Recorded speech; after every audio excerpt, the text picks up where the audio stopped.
Assalamualaikum warahmatullahi wabarakatuh. Selamat pagi anak-anak. Apa kabar? Semoga dalam keadaan sehat. Perkenalkan, nama saya Susilowati SPD, mengampu mata pelajaran Ilmu Pengetahuan Alam di SMP Negeri 1 Kalibagor. Anak-anak yang saya sayangi, untuk materi MPLSLD kali ini adalah tentang pengenalan kurikulum 2013. Kurikulum 2013 atau biasa disingkat dengan K13 merupakan kurikulum yang berlaku dalam sistem pendidikan Indonesia. Kurikulum ini merupakan kurikulum yang tetap diterapkan oleh pemerintah untuk menggantikan kurikulum 2006 atau yang sering disebut sebagai kurikulum tingkat satuan pendidikan atau KTSP. Untuk materi pengenalan kurikulum 2013 dibedakan menjadi 4 subbab, yaitu kompetensi, materi, pembelajaran, dan penilaian. Untuk kompetensi sekolah menengah pertama dibedakan menjadi 3 dimensi. Ada dimensi sikap, pengetahuan, dan keterampilan. Untuk dimensi sikap meliputi beriman dan berakhlak mulia, memiliki ilmu, percaya diri, dan bertanggung jawab. Untuk dimensi pengetahuan meliputi agama, iptek, seni dan budaya secara faktual, konseptual, prosedural, dan metakognitif. Sedangkan dimensi keterampilan meliputi berpikir secara lot sampai hot atau berpikir dari taraf rendah sampai taraf tinggi. Kemudian ada psikomotorik, ada berbasis pengetahuan. Implementasi dimensi sikap, pengetahuan, dan keterampilan memperhatikan pertumbuhan dan perkembangan anak sesuai dengan jenjang pendidikan. Untuk materi atau mata pelajaran SMP pada kurikulum 2013 dari kelas 7 sampai kelas 9 dibedakan menjadi 2 kelompok, ada kelompok A dan kelompok B. Untuk kelompok A meliputi pelajaran pendidikan agama dan budi pekerti dengan alokasi waktunya 3 jam per minggu. PPKN alokasi waktunya 3 jam per minggu. Bahasa Indonesia alokasi waktunya 6 jam per minggu. Matematika alokasi waktunya 5 jam per minggu. IPA terpadu alokasi waktunya 5 jam per minggu. IPS terpadu alokasi waktunya 4 jam per minggu. Bahasa Inggris alokasi waktunya 4 jam per minggu. Sedangkan kelompok B ada 3 pelajaran. Pelajaran seni dan budaya alokasi waktunya 3 jam per minggu. PJOK alokasi waktunya 3 jam per minggu. Prakarya dan atau informatika alokasi waktunya 2 jam per minggu. Perbedaan kelompok A dengan kelompok B. Untuk kelompok A merupakan kelompok mata pelajaran yang muatan dan acuannya dikembangkan oleh pusat.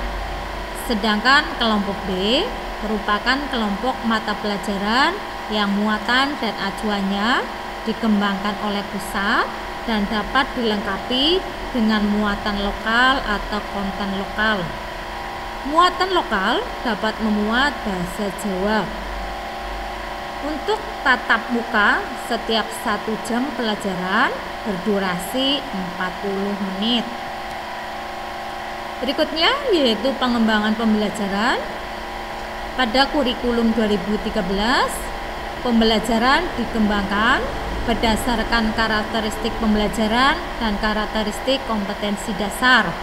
Untuk karakteristik pembelajaran meliputi pembelajaran langsung direct teaching, pembelajaran tidak langsung indirect teaching, mengembangkan berpikir tingkat tinggi atau high order thinking, mengembangkan kemampuan bekerja secara ilmiah dan keselamatan diri serta lingkungan.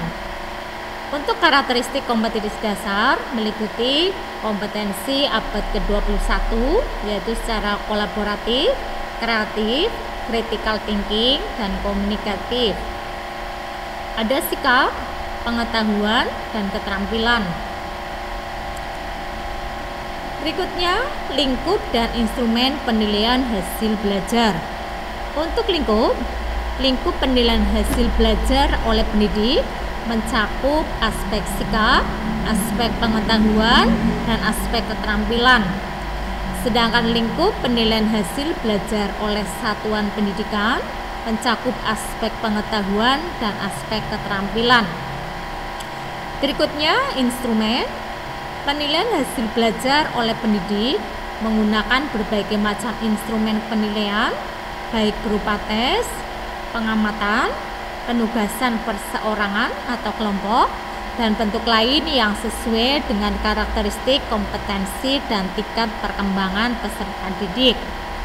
Instrumen penilaian yang digunakan oleh satuan pendidikan dalam bentuk penilaian akhir dan atau ujian sekolah atau madrasah yang memenuhi persyaratan substansi, konstruksi, dan bahasa serta memiliki bukti validitas empirik. Mekanisme penilaian hasil belajar oleh pendidik. Penilaian hasil belajar oleh pendidik dilakukan untuk memantau proses kemajuan belajar dan perbaikan hasil belajar melalui penugasan dan pengukuran pencapaian satu atau lebih kompetensi dasar.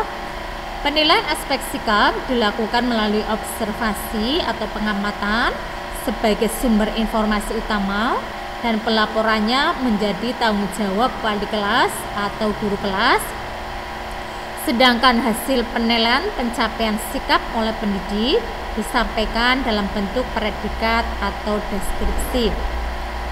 Untuk penilaian aspek pengetahuan dilakukan melalui tes tertulis, tes lisan, dan penugasan sesuai dengan kompetensi yang dinilai. Sedangkan penilaian keterampilan dilakukan melalui praktek, produk, proyek, portofolio, dan atau teknik lain sesuai dengan kompetensi yang dinilai. Hasil penilaian pencapaian pengetahuan dan keterampilan oleh pendidik disampaikan dalam bentuk angka dan atau deskripsi.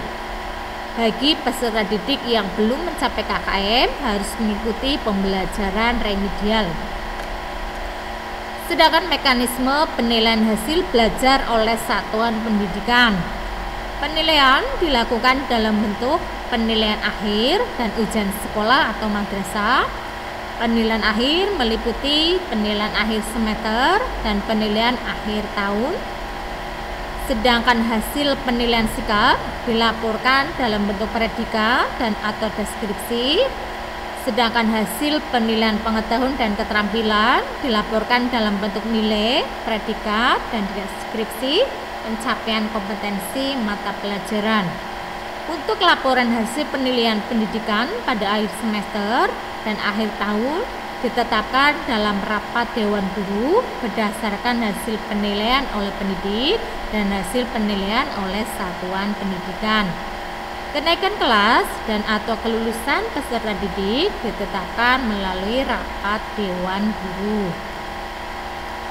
Untuk mengakhiri materi pengenalan kurikulum 2013, silakan kalian mengerjakan soal di bawah ini. Nanti jawabannya ditulis di kertas dan diberi identitas, langsung dikirim melalui WA. Untuk mengakhiri pembelajaran kali ini, wassalamualaikum warahmatullahi wabarakatuh. 10 menit apa?